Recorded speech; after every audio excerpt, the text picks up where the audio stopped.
Assalamualaikum warahmatullahi wabarakatuh.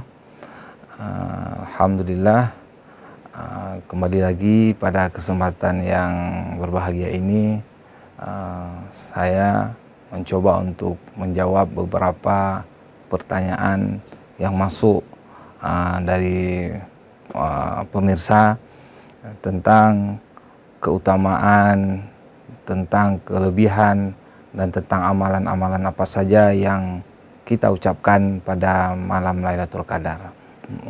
Lailatul Qadar ini merupakan sebuah waktu dan masa yang Allah anugerahkan hanya kepada umat Nabi Muhammad SAW, dan ini adalah waktu yang tidak pernah diberikan oleh Allah kepada umat-umat sebelum Nabi Muhammad SAW. Dinamakan dengan Lailatul Qadar karena pada malam itu semua kadar dan keadaan seluruh umat manusia ditentukan pada malam itu. Baik ajalnya, baik jodohnya, baik rezekinya ditentukan pada malam itu.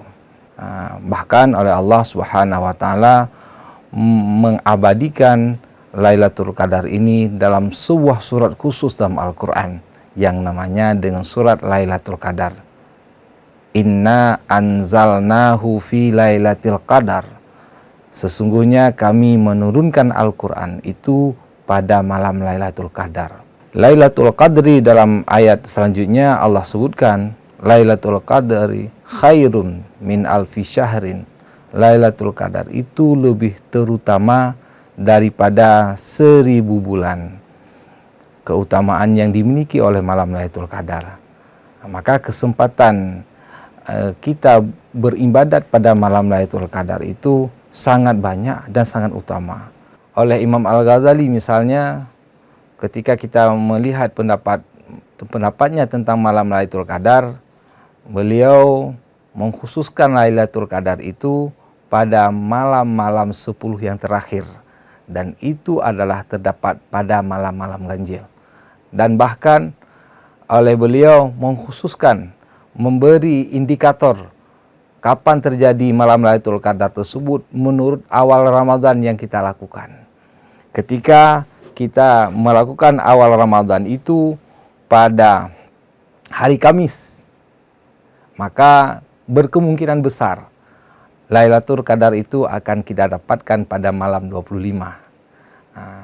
Ketika awal Ramadan itu dimulai pada malam hari Sabtu, maka berkemungkinan besar Lailatul Qadar itu akan terjadi pada malam ke-23.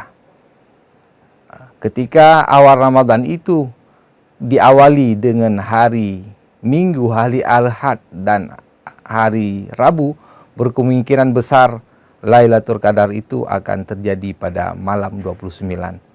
Ketika awal Ramadan itu diawali pada hari Senin, berkemungkinan besar Lailatul Qadar itu akan terjadi pada malam ke-21. Ketika awal Ramadan itu jatuh pada hari Selasa atau hari Jumat, berkemungkinan besar Lailatul Qadar itu akan terjadi pada malam 27. Imam Ghazali menyimpulkan demikian, bukan hanya penyimpulannya sangat sederhana, tetapi sejak beliau melakukan ibadat puasa, maka sejak itulah beliau secara secara istiqra membuat penelitian terhadap datangnya malam Lailatul Qadar. Rasulullah SAW menganjurkan kita agar senantiasa kita mengucapkan doa, Allahumma innaka afuun karimun tuhibbul afwa fa'fu anna. Allahumma innaka afuun karimun tuhibbul afwa fa'fu anna. Ya Allah, sesungguhnya Engkau adalah Maha Pengampun lagi Maha Mulia, maka ampunilah seluruh kesalahan dan dosa-dosaku. Itulah doa yang dianjurkan oleh Rasulullah agar senantiasa kita ucapkan dan kita panjatkan saban hari dan saban malam dalam bulan Ramadan. Insya Allah terkadang doa yang kita ucapkan tersebut berbetulan dengan namanya malam Lailatul Qadar. Hanya ini yang dapat saya sampaikan. Hadanallah wa iyyakum ajmain. Semoga kita menjadi hamba-hamba yang beriman dan semua kita mendapatkan kenikmatan daripada Allah untuk mendapatkan malam Lailatul Qadar ini. Assalamualaikum warahmatullahi wabarakatuh.